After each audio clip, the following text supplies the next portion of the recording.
Bonjour et bienvenue. Aujourd'hui, on va décortiquer ensemble un sujet qui peut paraître énorme, la création d'un site web moderne. On va voir comment transformer cette montagne en un parcours simple et clair. Alors, on veut créer un site web, mais c'est vrai que l'idée peut vite faire un peu peur. On se retrouve face à une liste de tâches qui semble interminable. Entre le design, les fonctionnalités, le référencement, la sécurité, fiouf, on peut vite se sentir un peu perdu. Et la question qui revient tout le temps, c'est mais par où on commence, au juste? Eh bien, voilà notre plan de match. On va aborder ça étape par étape comme un vrai projet de construction, avec une feuille de route claire qui nous mènera de l'idée de départ jusqu'au lancement réussi. Allez, première étape, et c'est sans doute la plus importante. Avant même de penser à écrire une ligne de code ou à choisir une jolie palette de couleurs, il faut un plan. C'est ce qu'on appelle un cahier des charges. Pensez-y comme au plan de l'architecte avant de construire une maison. C'est le document qui garantit que le résultat final correspondra vraiment aux besoins. Par exemple, si le but c'est de vendre, il faut le dire noir sur blanc pour prévoir une boutique en ligne et pas juste un simple blog.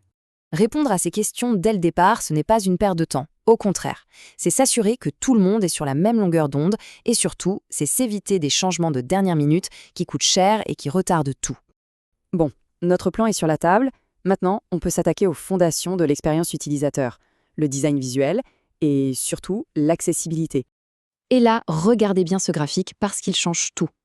Aujourd'hui, plus de la moitié de tout le trafic sur Internet vient des appareils mobiles. Plus de la moitié. Ce chiffre à lui seul rend un principe de conception absolument non négociable.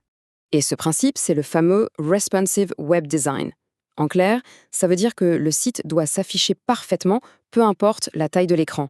Il doit être aussi beau et facile à utiliser sur un tout petit téléphone que sur un immense écran d'ordinateur. D'ailleurs, petite astuce pour les couleurs, la règle du 60-30-10. C'est tout simple. 60% de la surface pour une couleur principale, souvent neutre, 30% pour une couleur secondaire, celle de la marque, et les 10% qui restent, c'est pour la couleur d'accent, celle qui va faire ressortir les boutons importants, comme ajouter au panier. Et ça nous amène à une idée essentielle. Un bon design, ce n'est pas juste pour faire joli, pas du tout. Un bon design, c'est un guide. Il utilise les tailles, les couleurs, le contraste pour dire à l'œil « regarde ici en premier ». C'est ça une hiérarchie visuelle efficace. Ok, on a le plan, on a les bases du design, il est temps de choisir nos outils. Et en fait, tout ça se résume à une grande décision à prendre. Quand on parle d'outils pour le web, il y a un nom qui écrase la concurrence, WordPress. Regardez-moi ça. Il fait tourner près de 43% de tous les sites Internet. C'est colossal. C'est le système de gestion de contenu, le fameux CMS, le plus populaire au monde et de très loin. Du coup, le choix crucial, il est là. D'un côté, on a un CMS comme WordPress. C'est un peu comme une maison préfabriquée. On peut la personnaliser et surtout, on peut changer les meubles de place soi-même facilement. De l'autre, on a un site codé à la main de A à Z. Là, c'est comme construire sur mesure avec un architecte. C'est ultra rapide, ultra sécurisé, mais pour la moindre modification, il faut ressortir les plans. Ça y est, le site est construit, les fondations sont solides, tout a l'air prêt. Mais attention, avant d'appuyer sur le gros bouton « Lancer », il reste une dernière étape absolument critique, l'inspection finale. Et pour être sûr de ne rien laisser au hasard, cette grande vérification, on peut la diviser en 7 domaines clés à passer au crible. Il faut donc tout vérifier point par point. Est-ce qu'il reste des fautes d'orthographe?